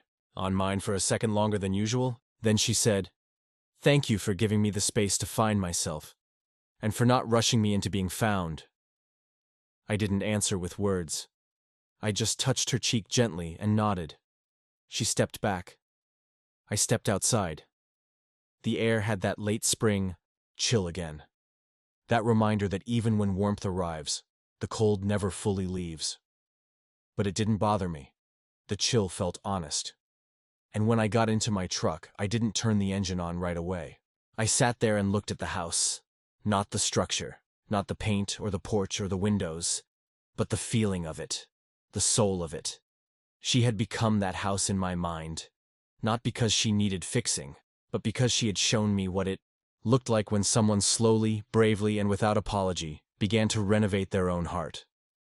And I had been lucky enough to witness the whole process. The days that followed had a different kind of silence between us. Not cold, not distant, just full. Like two people standing in a gallery staring at a painting that took years to finish. You don't speak because the work is already done. You just stand there, breathing it in, knowing something permanent has been made. That's what we were. Permanent, in a way neither of us had dared to name out loud. I came over each day without being asked. Sometimes we talked. Sometimes we didn't. Sometimes she'd hand me a cup of tea without looking up from her book. and I'd sit in the chair next to her for hours without saying a single word. And that was enough. That was more than enough. One of those afternoons she asked if I wanted to go for a drive. She hadn't asked that before. Not once. I said yes, before she even told me where. She packed us sandwiches and apples and a thermos of coffee, and we got into my truck like we'd been doing it for years. She didn't tell me the destination, just said she'd know when we got there. I didn't need to ask questions. I just drove, out of town, past the fields, and the same winding roads I'd driven 100 times for work, but never really noticed until then. She rolled the window down and let her hand float in the wind. I watched her from the corner of my eye, and it struck me how much more herself she looked now than the day I first met her on that roof.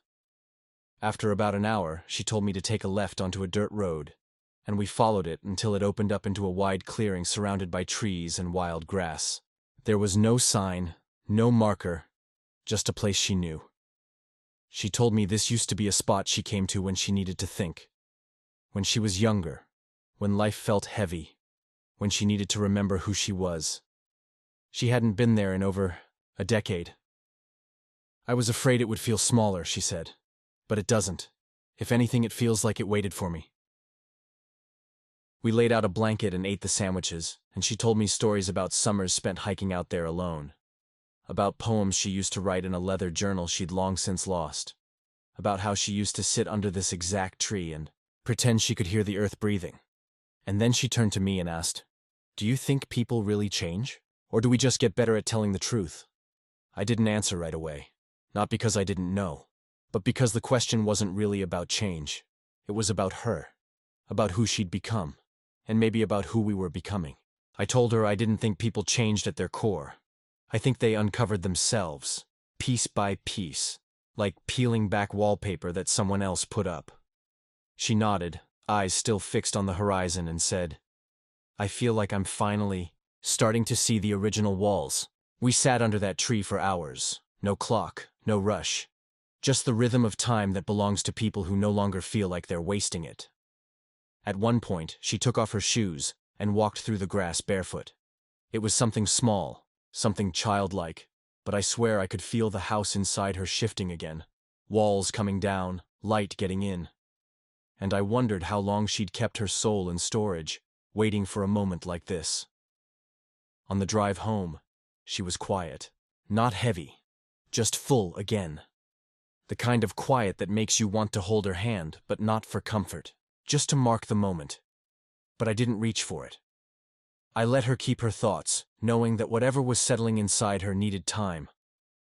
When we pulled into the driveway, she didn't move to get out. She just sat there for a while, staring at the porch. Then she said something I didn't expect. "I've been thinking about leaving." I felt my chest tighten for a second before she continued. "Not running, not disappearing, just going somewhere new, starting fresh." I didn't speak. I couldn't trust my voice. She looked over at me and said, "I don't want to leave you. That's not what I'm saying. But I keep wondering, what happens if I stay here and become a ghost in my own life? What if I've already rebuilt myself, but I keep dragging that new version through the same old rooms?" It made sense. All of it. The growth she'd gone through was real, but the space she'd done it in was filled with echoes, and maybe now that she'd found herself again, she didn't want to hear the walls whisper who she used to be. She asked me if that made sense, if I thought it was selfish. I told her no. I told her it was one of the bravest things I'd ever heard. And it was. Not because of the decision, but because of the willingness to face it, to even consider it. Most people live their entire lives afraid to leave the places that broke them. But she wasn't afraid of the leaving. She was only afraid of leaving herself behind in the process. We walked into the house that night with a little more space between us than usual.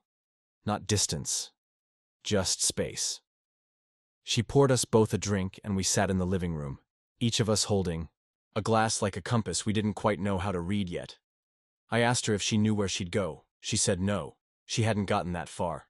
But she said she'd been looking at places, just browsing, like trying on possibilities. "I think I need to see who I am somewhere else, without the ghosts," without the weight of being the version of me everyone here expects. I told her I understood. Because I did. And because I loved her. Not in the fireworks and roses kind of way, but in the way that meant I wanted her to become everything she was capable of, even if that path didn't have my name carved into every step of it. That was the difference between possession and love. Possession says, stay with me. Love says, go if you need to. I'll still be rooting for you. And that night as I left, she didn't follow me to the door. She stayed on the couch, wrapped in her blanket, eyes fixed on the candle flickering near the window. But just before I stepped out, she called out one sentence. Don't go too far. I'm still deciding. And that was enough. Because now I knew. This wasn't a goodbye. This was a woman standing on the edge of herself, finally asking what she really wanted, and whatever she chose, I would be there. Not as a builder, not as a guest, but as someone who had witnessed her homecoming. The next few days passed with a quiet tension, not uncomfortable but heavy with possibility. Like we were both carrying an unopened letter neither of us had the nerve to read aloud.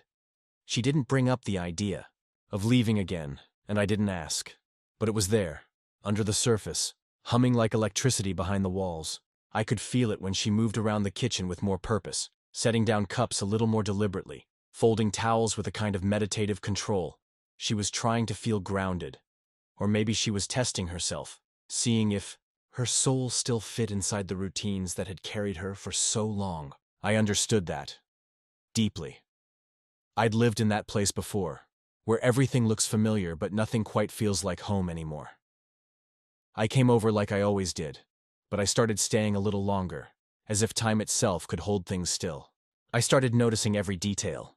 The creak in the step that only groaned when she stepped on it barefoot. The chipped tile near the stove that she always sidestepped. The way her fingers drummed softly on the arm of the couch when she was thinking. These weren't just quirks. They were coordinates. Proof of a life lived in quiet, deliberate effort. And I didn't want to forget any of them. One morning, I found her in the garden. Not planting or weeding, but just sitting in the dirt, with her knees pulled to her chest, eyes closed. Her hands were resting in her lap, palms open like she was waiting for something to land. I didn't say anything. I just sat down beside her, close enough to touch, but not reaching. The sun was rising behind the trees, casting that kind of golden light that makes shadows softer. After a while, she opened her eyes and said, I'm not afraid to go. I'm afraid of going and still feeling stuck. I nodded, not because I had an answer, but because I knew the fear. We think change will fix us, but sometimes it just brings our patterns with us to a new zip code. She asked me if I thought we were just a phase. That one caught me off guard. I asked what she meant. You and me, she said. Is this just something beautiful we built because we needed it in the moment? Or is it something that still makes sense when the moment changes? I wanted to say yes, it would still make sense. That what we had was bigger than a moment. But I didn't rush to reassure her. Because the truth was, we didn't know yet. And the honesty of that uncertainty was more important than any forced promise. So I told her this. I don't know what we are yet, but I know how I feel when I'm with you. And that feeling doesn't feel temporary. Her eyes welled just a little, but the tears didn't fall. She reached over, rested her head on my shoulder and said, That's the first answer that hasn't made me want to run. We sat there until the sun was fully up, and the morning had shed its haze, and the light felt less like possibility and more like clarity. That night she invited me to stay for dinner again. But this time, she said the words that changed everything. Would you stay the night? It wasn't suggestive. It wasn't romantic in the traditional sense. It was a request, a reaching, a moment of vulnerability so profound it didn't need decoration. I didn't ask questions, I didn't make assumptions. I just nodded. Yes, if that's what you want. She said, It is. And we didn't talk about it after that.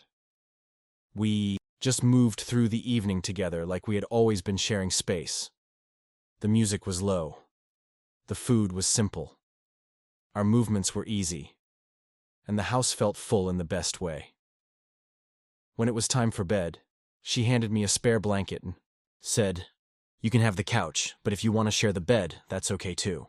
I took the blanket. Not out of rejection, but because the gesture meant more than the action. I wanted to hold the meaning a little longer. Let it breathe. We didn't have to rush this. Whatever it was becoming, it deserved our patience. That night, I lay on the couch staring at the ceiling, listening to the sounds of the house, the wind against the window, the creak of floorboards as she moved through her room, the hum of the heater clicking on. It felt like I was listening to a person breathe in their sleep for the first time. The next morning, I woke to the smell of toast and coffee and a quiet hum of her voice singing something under her breath. I walked into the kitchen and she smiled, said, "You snore, but only a little." I laughed. She handed me a mug. We didn't say more than that. Later, as I got ready to leave, she walked me to the door like she always did. But this time, when I opened it, she grabbed my hand and held it. "I don't know where this ends," she said, "but I'm starting to think I don't want it to."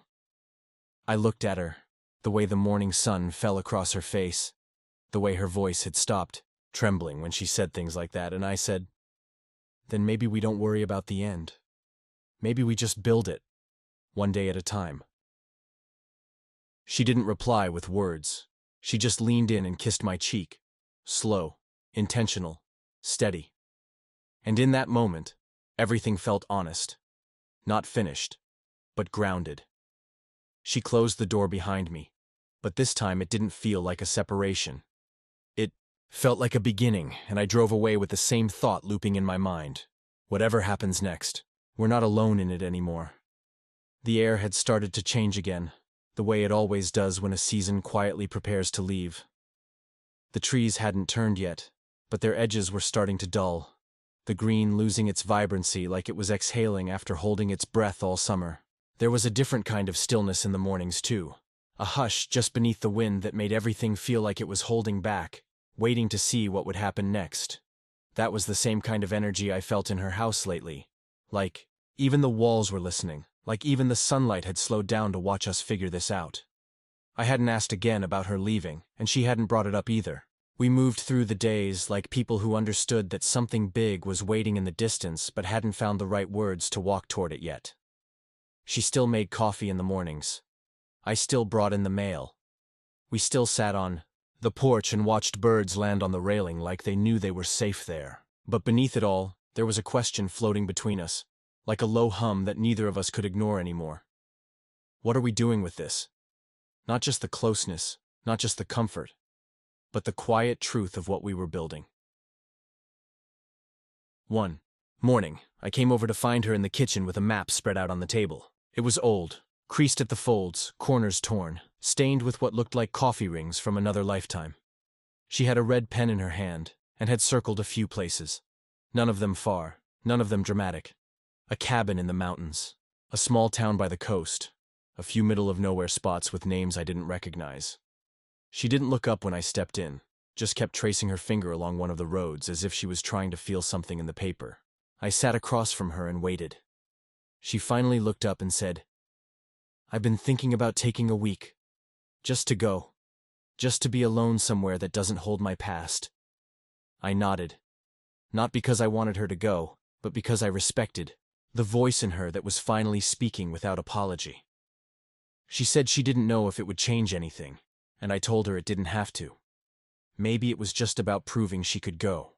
Maybe it was about seeing who she was without the house, without the garden, without the man she used to wait for, and the man who now sat across from her quietly hoping she'd choose to stay. She smiled, soft and tired, and said, "You make it really hard to leave, but I think that's why I need to." We didn't say much more that day. There was no need. The decision wasn't about distance. It was about discovery. I helped her pack later that evening. Just one bag, a few sweaters, a notebook, a bottle of the wine we always kept on the bottom shelf. She said she didn't need much. She just wanted to travel light.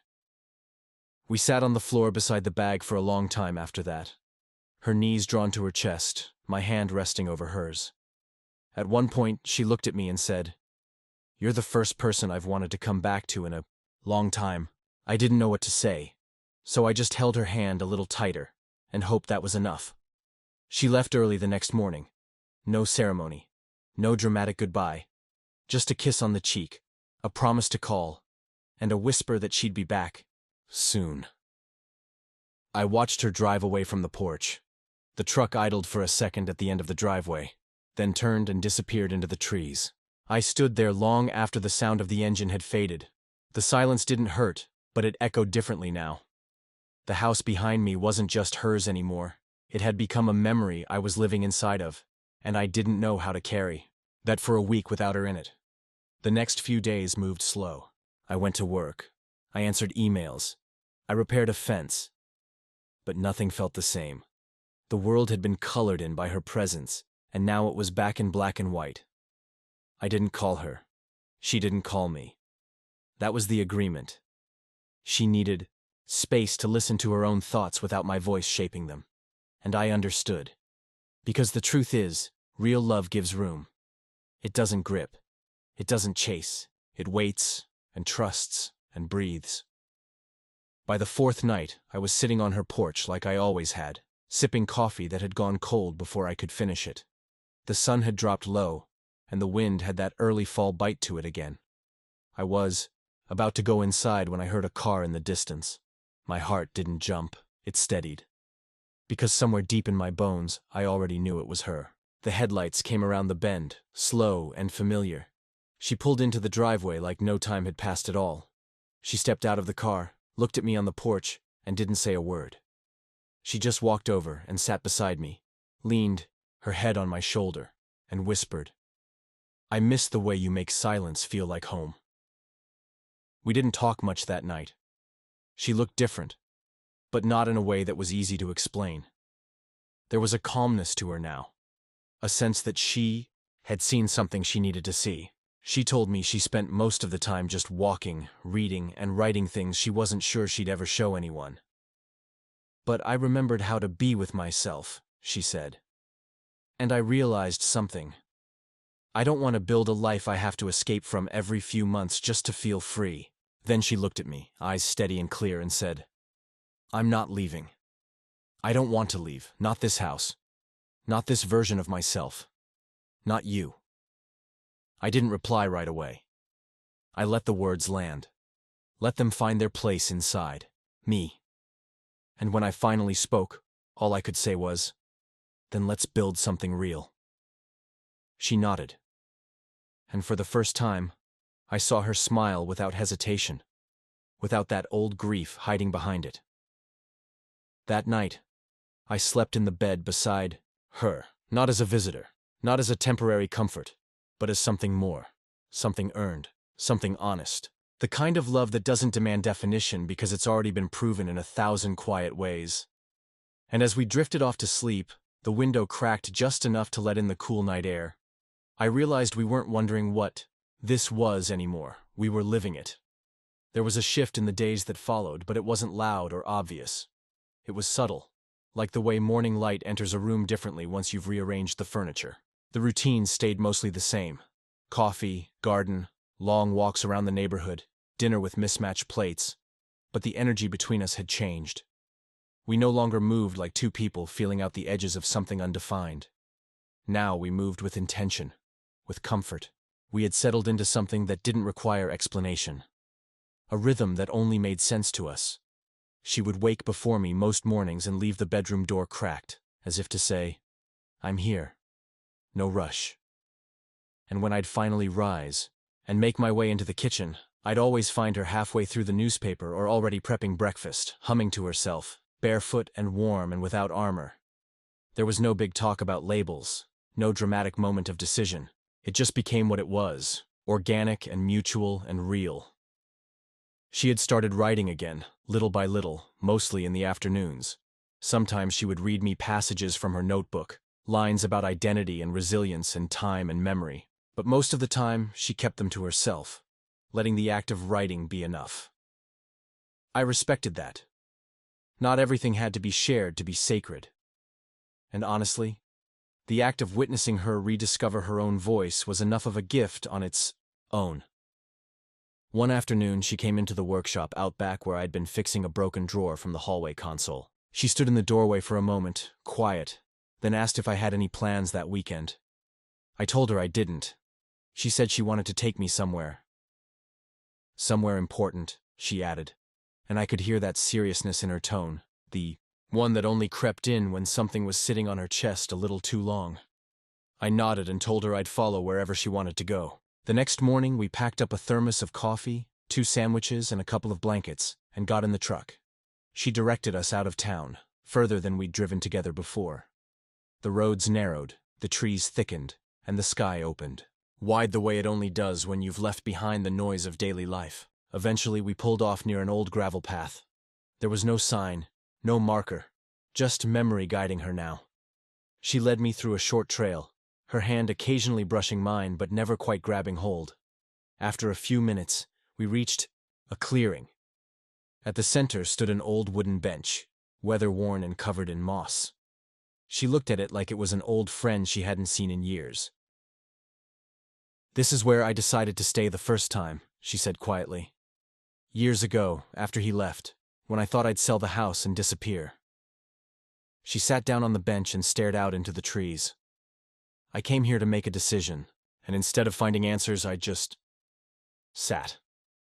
For hours. And somehow, by the end of it, I knew I wasn't done with that life yet, that I still had something to grow, even if I didn't know what. I sat beside her, not saying anything, just letting her speak. She continued, voice steady. "Now I'm back, and this time, I brought you. Because this isn't just my place anymore. It's part of us now. This story, this second chance, this home we're building, it all started because I stayed." She looked at me, eyes soft and clear. "And now I know, I want to stay again. But not out of fear or habit or comfort. I want to stay because I've finally built a life that feels like it belongs to me." I reached over and took her hand, and this time, she didn't hesitate. We sat like that for what felt like an hour. The wind whispered through the trees, and the ground beneath us felt more solid than it ever had. Not because the world had changed, but because we had. She leaned her head on my shoulder and whispered something so simple I almost missed its weight. "You were never a detour. You were the path." Driving back, she rested her hand on my knee the entire way. We didn't talk about what was next, because next didn't feel like something we needed to define anymore. It would come, one morning at a time, just like everything else had. Back at the house, she went straight to the kitchen and started boiling water. I followed, leaning against the doorframe, watching her move through that space like it was hers again. Not a shell, not a burden, but a home.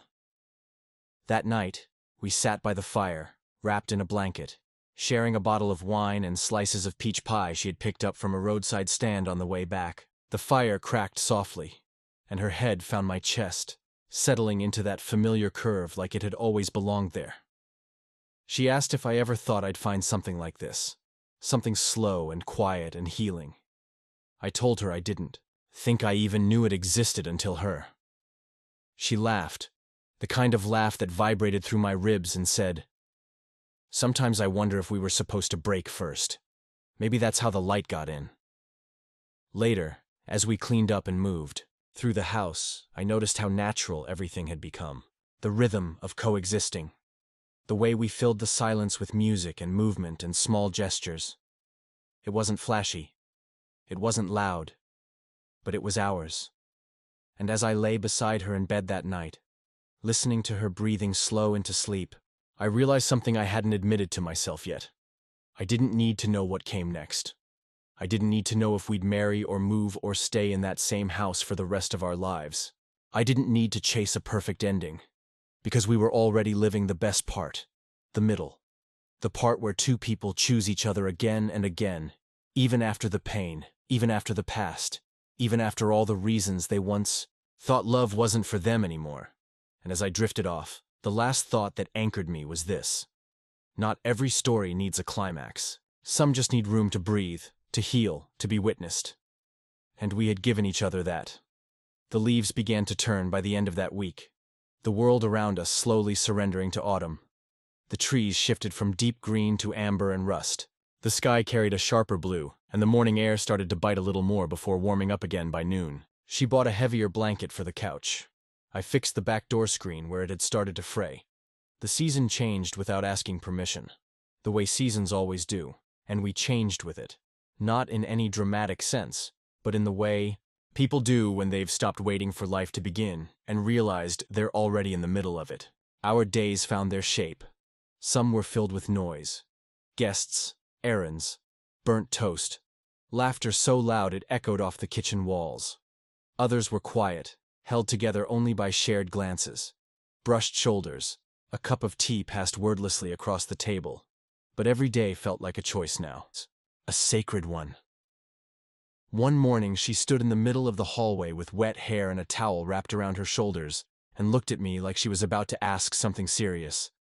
But all she said was, "This is the safest I've ever felt in my life." And I believed her. Because I felt it too. It wasn't about locks on doors or words said at the right time. It was presence, repetition, a quiet form of devotion, and we didn't need anything else. There were no grand declarations, no big turning points, just two people who'd found each other not in the heat of infatuation, but in the slow burn of showing up day after day. And if this is how it ends, well, then maybe it's not an ending at all. Maybe it's just the part where we finally exhale. Up next, you've got two more standout stories right on your screen.